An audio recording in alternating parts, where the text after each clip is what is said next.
গ্রামে গঞ্জে বন্ধ যুগ। এই মা বোনেদের বলে দিন খামচিহ্নে ভোট দিন, মা বোনেদের বলে দিন খামচিহ্নে ভোট দিন, ভালো করে বুঝিয়ে দিন খামচিহ্নে ভোট দিন, গলিতে গলিতে বলে দিন খামচিহ্নে ভোট দিন, পাড়ায় পাড়ায় বলে দিন খামচিহ্নে ভোট দিন।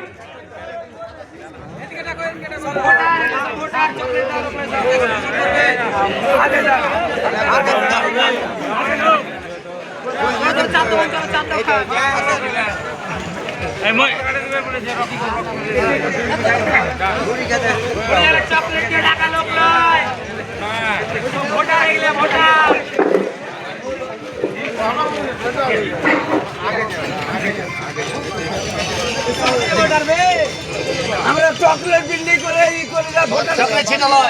মহাজোট প্রার্থী মশিউর রহমান সাহেবকে খামচিহ্নে ভোট দিন, ভোট দিন, ভোট দিন, মহাজোট প্রার্থী মশিউর রহমান সাহেবকে খামচিহ্নে ভোট দিন, ভোট দিন, ভোট দিন। ভোট দেবেন কোনখানে, খামচিহ্নের মাঝখানে, ভোট দেবেন কোনখানে, খামচিহ্নের মাঝখানে, ভোট দেবেন কোনখানে, খামচিহ্নের মাঝখানে। মশিউর রহমান, মশিউর রহমান, মশিউর রহমান।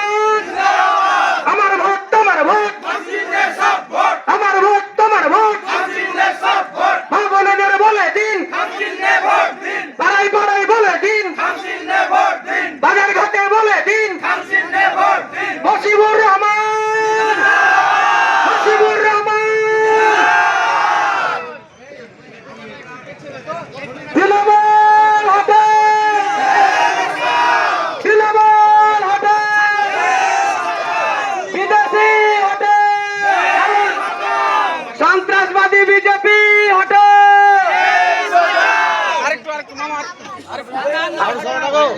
আপনার আমার সম্মুখে উপস্থিত আমাদের জনসাধারণের মহাজোটের প্রার্থী জনদরদী সমাজসেবী মাননীয় মশিউর রহমান সাহেব উপস্থিত আছেন। আপনাদের আশীর্বাদ নেওয়ার জন্য আপনাদের সম্মুখে উপস্থিত হয়েছেন। তিনার মুখ থেকে আমরা মূল্যবান কয়েকটি কথা শুনবো।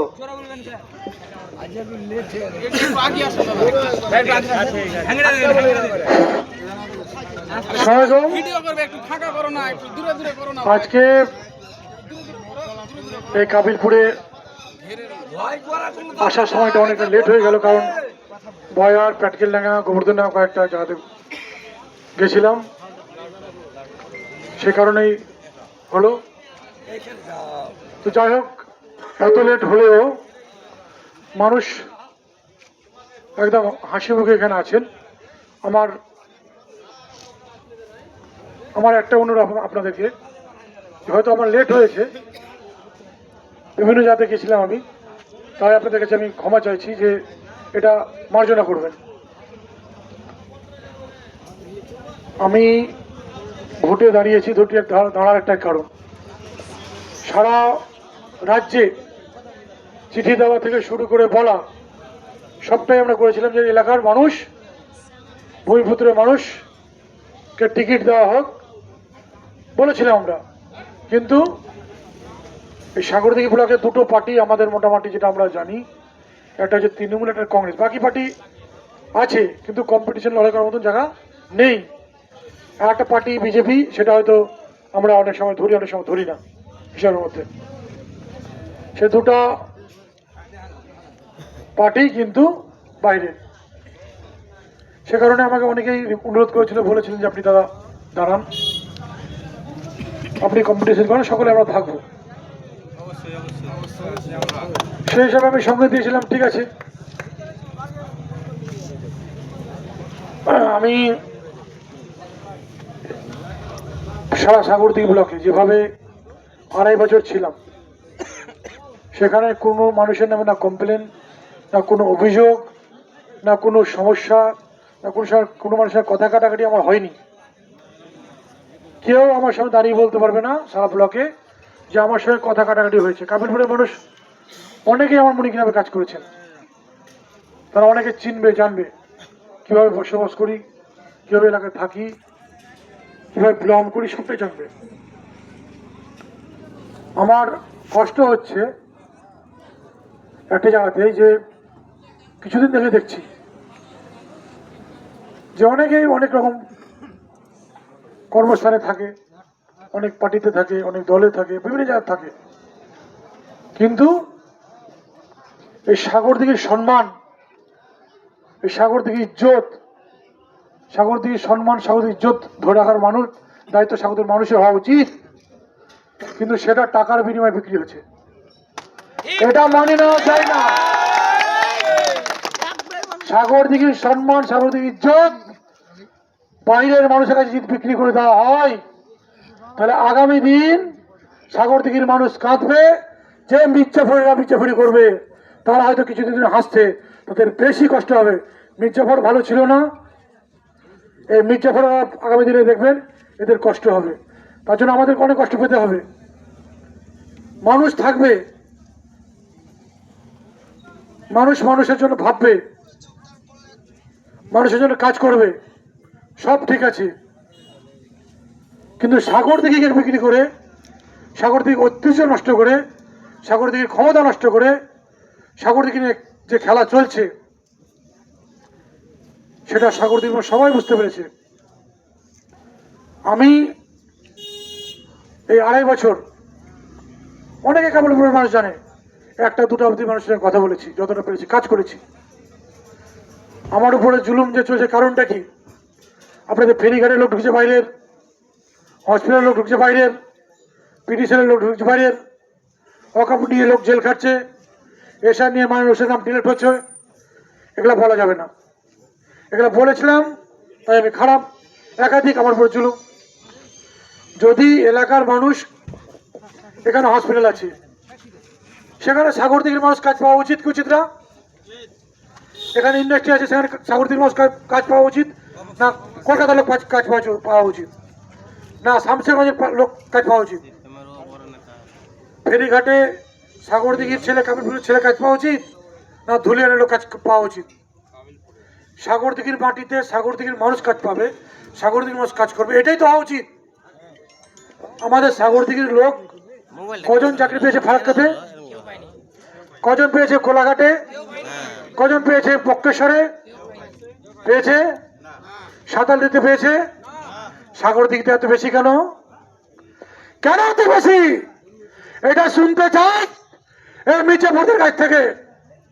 আপনারা যেতেন যান, অনেক টাকা পাবেন, অনেক বড় বড় গাড়ি পাবেন, কিন্তু সাগরদিঘির সম্মান যাবে। আগামী দিন আপনাদের কানতে হবে। আর এই রাস্তা আপনারা যখন আমরা যাবো, তখন বলবেন এই মশিউর রহমান 3000-5000 ভোটে হেরেছে, থাকতে গেলে অনেক মায়ের, অনেক বোনের অনেক সম্মান থাকতো, অনেক কাজ হতো। আমি অর্থ কার কাছে 5 পয়সা নিয়ে এত বড় বড় প্রোগ্রাম করেছি। চ্যালেঞ্জ করে বলছি কাবিলপুরের মানুষকে, এত কন্ট্রাক্টর, দোকানদার, এত বড় বড় ব্যবসায়িক, এত চাকরি হয়েছে, যদি একজন বলতে পারে 500 টাকা দিয়েছি, যা সাজা দেবেন নিলবো। সাগরদিঘি বুড়াকে কারোর সঙ্গে আমার খারাপ ব্যবহার নাই। কোনো লোকেশন ধরে যদি বলতে পারে মশিউর রহমান এখানে অন্যায় করেছে, যা বলবে তাই শুনবো, কিন্তু বলতে হবে যে মশিউর রহমান এখানে গোবর্ধনডাঙ্গাতে, পাড়ালাতে, মণিগ্রামে, সাগরদিঘিতে এই মানুষের সঙ্গে কথা কাটাকাটি হয়েছে, এই মেয়েছেলের কাছে কথা কাটাকাটি হয়েছে, যদি বলতে পারে। আমার সঙ্গে কারোর সঙ্গে ভালো সম্পর্ক থাকতে পারে, কিন্তু খারাপ সম্পর্ক থাকতে পারে না। আমি যতদিন থেকে শপথ নিয়েছিলাম, একটা কথাই ভেবেছিলাম যে আমি ডেভেলপমেন্ট করব, কাজ করব মানুষের। তাই আমার উপর জুলুম হয়েছে, অশান্তি হয়েছে, যা খুশি তাই করেছে, কিন্তু আমি সেখানে অশান্তি আমি করতে চাইনি। যদি করতাম তাহলে আজকের দিনে তাদের সঙ্গে বিবাদে জড়িয়ে যেতাম, তাহলে যে ডেভেলপমেন্ট হলো এই 2.5 বছরে, সেটা হতো না। অনেক ছেলেকে জেল খাটতে হতো, অনেক ছেলে বিপদে পড়তো। তাই সেটা যাতে না হয়, রাত দিন সেটা ভেবে মানুষের কাজ করেছি। আমি জানি না, কেউ কেউ বলছে শামশেরগঞ্জ থেকে এসে সাগরদিঘি পুরোটাই কিনে নেবে। সেই মির্জাফরকে বলছি, এই আমাদের যে বিদায়ী এমএলএ, উনি উপনির্বাচন করেছে, অনেক লোক পাঠিয়েছে, আমার কাছে, কিন্তু আমি তার ভোট করিনি, সে 5 টাকা আমাকে দেয়নি। ওই চ্যালেঞ্জ করে বলছি, জিজ্ঞেস করবেন বিধায়ক এমএলএকে, জিজ্ঞেস করবেন। মশিউর রহমান যেখানে ছিল সেখানেই ছিল, দিক চেঞ্জ করতে পারেনি, অফার অনেক ছিল। 1 নম্বর, সাগরদিঘি পঞ্চায়েত সমিতির সভাপতি আমি পরে হয়েছি, উনি আগে এমএলএ হয়েছিলেন। সাগরদিঘি পুরো কিনে নিবে বলছেন, কিন্তু উনি জানেন না বিভিন্ন প্রোগ্রামে আমি ওকে লোক দিয়েছি, আমি অনেক টাকা দিয়ে প্রোগ্রাম করে দিয়েছি। ওই মির্জাফর তার আমার বড় বড় কথা বলছে সাগরদিঘি কিনে নিবে। আর ও বলতে যদি পারে সাগরদিঘি যে বিদায় এমএলএ 5 পয়সার আমাকে হেল্প করেছে, যতটা পয়সা ডিস্টার্ব করেছে, যদি বলতে পারে যা বলবে তাই পানিশমেন্ট নেবো। আমি ওকে হেল্প করেছি টাকা দিয়ে, উনি আমাকে হেল্প করেননি, এখন বলছে সাগরদিঘি কিনে নেবে। একটা মশিউর রহমানের সামনে দাঁড়িয়ে কথা বলার ক্ষমতা নাই। আছেন আর অনেক লোক, ওকে বলবেন মশিউর রহমান দাঁড়িয়ে কথা বলেছে, কাবিরপুরের মাটিতে বলেছে। এবার মাইক ধরে বলবো, সত্যিটা ভিতরে ভালো করে জানে, টাকা দিয়ে কিনা মশিউর রহমানকে মুশকিল আছে। আর আমি যেখানে থাকি সম্মানের সঙ্গে থাকি, না কাউরি আশা করি কিছু পাবার, না কিছু ভরসা করি। হ্যাঁ, ভালোবাসার কাঙাল আমি, ভালোবাসা যদি পাই তাহলে সব কিছু করবো, যেখানে যাবার যাব। আগামী দিনে জানি না আল্লাহ কি করবে, কিন্তু মানুষ শেষ কথা বলে, মানুষ যেটা চাইবে ঘাড় পেতে নেব, মাথা পেতে নেব, কিন্তু জুলুম বাজে জুলুম আর বরদাস্ত করবো না। আগামী দিনের লড়াই সেই লড়াই হবে যেটা সভাপতি থাকাকালীন চুপ করেছিলাম, আর চুপ থাকবো না। যতটা পারবো মানুষের কাজ করবো, পরিষেবা দেবো, কিন্তু অন্যায়কে অন্যায়টাই বলবো, অন্যায়কেই ঠিক আমি বলতে পারি না, আগামী দিনে বলবো না। বিশেষ বক্তব্য এখানে নেই, আপনারা অনেকেই সিনিয়র, আমার থেকে অনেক বড়, রাজনীতিক জায়গাতেও বড়, এবং আমার অনেক ভাই, অনেক বন্ধু আমার বয়সে আছে, আমার ছোটও আছে, গুণীজন ব্যক্তিত্ব যারা আছেন, সকলকে অনুরোধ করব, সাগরদিঘির যে বক্তব্য, সাগরদিঘির মানুষের যে জন্য যে চিন্তাধারা, সাগরদিঘির মানুষের যে ডেভেলপমেন্ট হবে, সাগরদিঘির মানুষের জন্য যে স্ট্রাকচার হবে, কোনো ম্যানুফ্যাকচার হবে, সেটা কোথায় কোথায় আমার মায়েদের দিদিদের কর্মস্থান, কোথায় আমার ভাই বন্ধুদের যারা পড়াশোনা করছে তাদের চাকরির ব্যবস্থা কোথায়? কোন পলিটেকনিক কলেজ আছে সাগরদিঘিতে? একটা আইটিআই কলেজ আছে, কোটায় থাকে না, যখনই ফোন করি কোটা নেই, ফাঁকা নেই, সেখানে শুধু আইটিআই হয়, ডিপ্লোমা বিটেক হয় না। মেয়েদের জন্য গার্লস কলেজ নেই, গার্লস কলেজ নেই, কেন নেই? হসপিটাল আছে, ডাক্তার নেই, কে বলবে? কে বলবে? কলকাতা গিয়ে বিধানসভা থেকে কে বলবে? এর আগে যে ভোট দিয়েছেন সব যাকে প্রশ্ন করুন, কে বলবে? আজকে কোরআন নিয়ে প্রশ্ন হচ্ছে, মানুষ মারা গেছে, আমাদের লক্ষ লক্ষ মানুষ, সেখানে কবরস্থান অকামের জায়গা কোথায় যাচ্ছে সেটা নিয়ে প্রতিবাদ করলে জেল খাটতে হবে, এসা নিয়ে বল করলে জেল খাটতে হবে। একটার পর একটা মিথ্যা প্রতিশ্রুতি দিয়ে কাজ চলছে। আজকে বিজেপি এবং তৃণমূল দুই মূল, একটা কোয়েলের এপিট ওপিট দুপুট এক, এদের কাজ এক আর নীতি এক, ভাষণটা আলাদা আলাদা, এদের নীতিও এক কাজও এক, ভাষণটা আলাদা আলাদা। কেউ হিন্দু ভাষায় কথা বলছে, কেউ মুসলিম ভাষায় কথা বলছে, কিন্তু কাজ এক। মুসলিম ভোট ধরে রাখার জন্য যা কৌশল করা দরকার সেটা টিএমসি সরকার তরফ থেকে করেছেন, এখন আপনি করে যাচ্ছেন। বিজেপি হিন্দু ধরেছেন, থাকলো কি? এমন করে গলায় কাঁটা দিয়ে মানুষের ভোট দিচ্ছে, বলার কোনো জায়গা নাই। মানুষ যেখানে সমস্যা দেখবে, যেখানে অন্যায় দেখবে, সেখানে তো প্রতিবাদ করবে, এটাই তো নিয়ম, এটাই তো গণতন্ত্র। এটাই তো প্রজাতন্ত্র। কোথায় থাকছে প্রজাতন্ত্র? কোথায় গণতন্ত্র?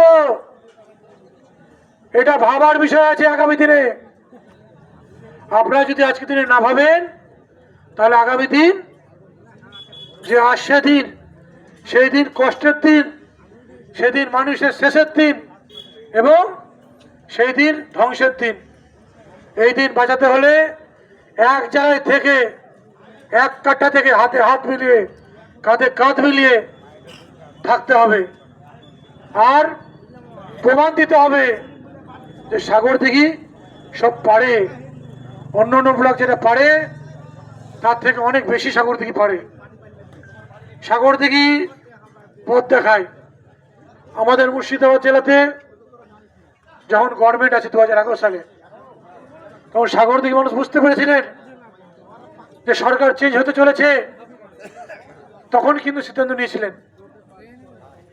তারপর উপনির্বাচনের যখন রমরমা বাজার সরকারের, তারপরে তৃণমূলের যে এমএলএ পরাজয় হয়েছে, কাকে বিশ্বাস করে ভোট দিয়েছিলেন, কাকে ভরসা করে দিয়েছিলেন? সে মানুষটা সাগর দিঘির একটা মানুষের হয়ে কথা বলতে পেরেছেন। সাগর দিঘির মানুষের জন্য বিধানসভাতে কোনো আওয়াজ তুলতে পেরেছেন? সাগর দিঘির মানুষের ডেভেলপমেন্টের জন্য আওয়াজ তুলতে পেরেছেন? কেন পারেননি? সাগর দিঘির মানুষ কি চাই? ভালো থাকতে চাই, ডেভেলপমেন্ট চাই, ডেভেলপমেন্ট চাই, কাজ চাই। কি করেছে একটা তথ্য তালিকা প্রকাশ করুক, আপনারা দেখেন। আর আমি 2.5 বছর ছিলাম, কোন পঞ্চায়েতে কত টাকা কাজ করেছে আপনাদের পিএস তাদেরকে জিজ্ঞেস করুন। জানাদের বাড়ি কি কাজ হয়েছে পঞ্চায়েতের তরফ থেকে। আর সভাপতিকে কোনো কন্ট্রাক্টর, কোনো দোকানদার, কোনো ব্যবসায়িক কোনো রকম হেল্প রয়েছে তার আগে জিজ্ঞেস করুন। আমি বিশেষ কিছু আর বলবো না। আপনারা আস্তে আস্তে সকলেই বুঝতে পারবেন। আমি আপনাদের কাছাকাছি পঞ্চায়েত, সে পঞ্চায়েতের ছেলে। আমার নাম মশিউর রহমান। আমাদের যে প্রতীক, জোট চিহ্ন প্রতীক, আমি যেখানে দাঁড়িয়েছি সেটা খাম চিহ্ন হবে আর 5 নম্বর সিরিয়াল থাকবে। আপনাদের কাছে করজোড় অনুরোধ করব, যে অনুরোধ আমাদের এটাই, যে অনেকেই বোঝে না, জানি না যে ভবিষ্যতে আমাদের কি, আমাদের একসঙ্গে থেকে লড়াই করাটা অত্যন্ত দরকার। আমাদের টাকার থেকে শক্তিটা বেশি দরকার, টাকা থেকে অর্থ সম্মানটা বেশি দরকার, টাকা থেকে এই এলাকার যে জুলুম চলছে এই জুলুমকারীর বিরুদ্ধে লড়াই করাটা বেশি দরকার। তাই আমার মনে হলো এটা বলা দরকার, আমি বললাম। যদি বলার মাধ্যমে ভুল কোথাও আপনাদের মনে হয়, আমি করজোড় অনুরোধ আপনাদের করছি, আমায় ক্ষমা করবেন। ধন্যবাদ, সকলে ভালো থাকেন। একটু একটু সাইলেন্ট। এখানে সব বন্ধু সুলভ মানুষ, অনেকে একটা জিনিস ক্লিয়ার করতে চাইছে, আপনার কাছে প্রশ্ন রাখছে, হয়তো তারা বলে না, আমাকে বললো যে জিতার পরে মশিউর রহমান আপনি আপনার জায়গায় ঠিক থাকবেন না তৃণমূলে চলে যাবেন, একটু সংক্ষেপে ক্লিয়ার। আমাকে তো বলেছিল রিজাইন করতে কিছুদিন আগে, আমি রিজাইন করিনি। কারণটা কি? কারণটা হচ্ছে আমি প্রশ্ন করেছিলাম আমার ভুলটা কি, আমার অপরাধটা কি, সেটা বলতে পারিনি। যখন বলতে পারিনি আমিও চুপ ছিলাম, রিজাইন করিনি। আমি আজকের দিনও আছি, যেখানে 6 মাস আগে ছিলাম আমি সেখানেই আছি। এক, দ্বিতীয় হচ্ছে যে দলটা করতাম সব দলই বড় আমার কাছে, কোনো দল ছোট না, কোনো মানুষও ছোট না, সব মানুষ আমার কাছে এক। তাই যে পার্টিটা করতাম সেটা হচ্ছে রাজাদের পার্টি, বিলাসিতা করবে, বড় বড় গাড়ি থাকবে, আরও কিছু থাকবে, আরও কিছু থাকবে, এদের পার্টি। এটা গরিব মানুষের পার্টি নয়, মুখে বলে কাজে না। এই বিলাসিত জায়গা, আরামের জায়গা ছেড়ে আমি সাধারণ মানুষের পার্টিতে এসেছি, গরিব মানুষের পার্টিতে এসেছি, যে পার্টি থেকে আপনাদের যে আওয়াজ তোলা যাবে, আপনাদের জন্য কথা বলা যাবে, আপনাদের জন্য লড়াই করা যাবে, সে জায়গাতে আমি এসেছি, যেটা আমি পছন্দ করি। আমি আপনাদের সঙ্গে সামনে একদম মন থেকে বলছি, অন্তর থেকে বলছি, এসছি, এখানে থাকবো। হ্যাঁ, ওই বড় পার্টিতে আমি যাব না, ভবিষ্যতেও যাব না, কোনোদিন আমার যেতে না হয়, এইটুকুনটাই আমি এখানে চাইছি মনের মধ্যে। কোনোদিন যাতে যেতে না হয়, এত বিলাসিত পার্টিতে যেতে না হয়, যে পার্টিতে সম্মান নাই, ইজ্জত নাই, কোনো মানুষের কথা ভাবে না, সে পার্টিতে আমার স্ট্যান্ড ক্লিয়ার। আপনারা লড়াইটা আমি করে নেব, যেটা থাকার থাকবেন, আপনারা শুধু দোয়া আশীর্বাদটা করিয়েন, বাকি আমি দেখবো।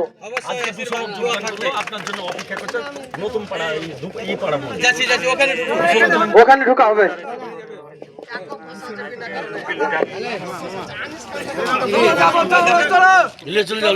হয়ে গেছে, ওই আপনি যান, আপনার জন্য অপেক্ষা করছি।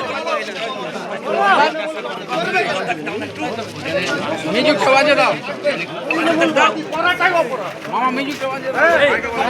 মিউজিকটা বাজা, মিউজিকটা বাজা, মিউজিকটা বাজা। এই কাকা এইটা হবে তাই আরে সাইমতে